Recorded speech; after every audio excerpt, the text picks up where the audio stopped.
धिक्कार असो, महायुती सरकारचा धिक्कार असो।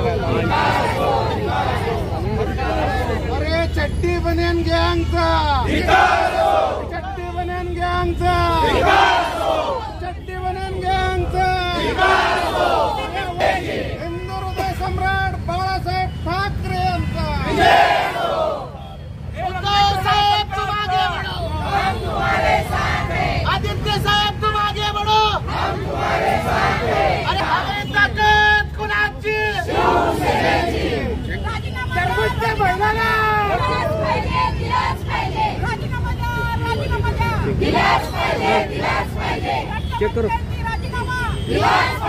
मुख्यमंत्र्याचं करायचं काय, एकनाथ शिंदेचं करायचं काय, अजित पवारचं करायचं काय, देवेंद्र फडणवीस या महाराष्ट्राला देवेंद्र फडणवीस, अजित पवार, एकनाथ शिंदेचा कलंक लागलेला आहे।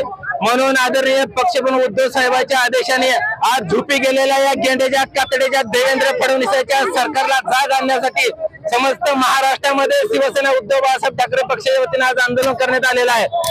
या सरकार एवढ्या नीच आणि खालच्या दर्जाला गेलेला आहे की या देवेंद्र फडणवीस, अजित पवार, एकनाथ शिंदेकडे या महाराष्ट्रातले मोठे मोठे उद्योजक अडाणी, अंबानी यांचं लाखो करोड रुपये कर्ज माफ करणाऱ्या यांच्याकडे तिजोऱ्या भरलेल्या आहेत, परंतु महाराष्ट्रातल्या गोरगरीब शेतकऱ्याचं 2, 4, 5 लाख रुपये कर्ज माफ करायला यांना लाज वाटते। यांच्या पोटात आग लागली आहे, यांच्या पोटात धडा उठलेला आहे, परंतु शेतकऱ्याचं कर्ज माफ केलं जात नाही। पण रमी खेळणाऱ्या मंत्र्याला मदत केली जाते, गावगुंड करणाऱ्या, दादागिरी करणाऱ्या आमदाराला मदत केली जाते।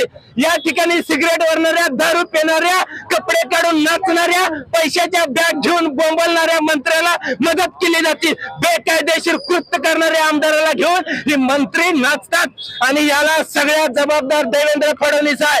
देवेंद्र फडणवीसांनी तात्काळ या महाराष्ट्रातल्या शेतकरी बंधूंचं कर्ज जर नाही माफ केलं तर आम्ही लुच्चपुच्च्या त्या शिवसेनेचे तसल्या गद्दार शिवसेनेचे शिवसैनिक नाही, खंदानी उद्धव बाळासाहेब ठाकरे साहेबांच्या शिवसेनेचे शिवसैनिक आहे। भविष्यामध्ये एकनाथ शिंदे आणि अजित पवार आणि हे महाराष्ट्राला लागलेला कलंक देवेंद्र फडणवीस ज्या खुर्चीवर मंत्रालयात बसते ते खुर्ची मोडून तोडून काढल्याशिवाय आम्ही स्वस्थ बसणार नाही, कारण खुर्ची त्यांच्या बापाची नाही, खुर्ची आमची आहे। या राज्यातल्या प्रत्येक गोरगरीब शेतकरी बांधूंची खुर्ची आहे आणि आमच्या खुर्चीवर जर बसून शेतकऱ्याच्या घरावर जर ही सरकार नांगूर फिरवत असेल तर या सरकारला झोपल्याशिवाय आम्ही स्वस्थ बसणार नाही। अरे ह्या सरकार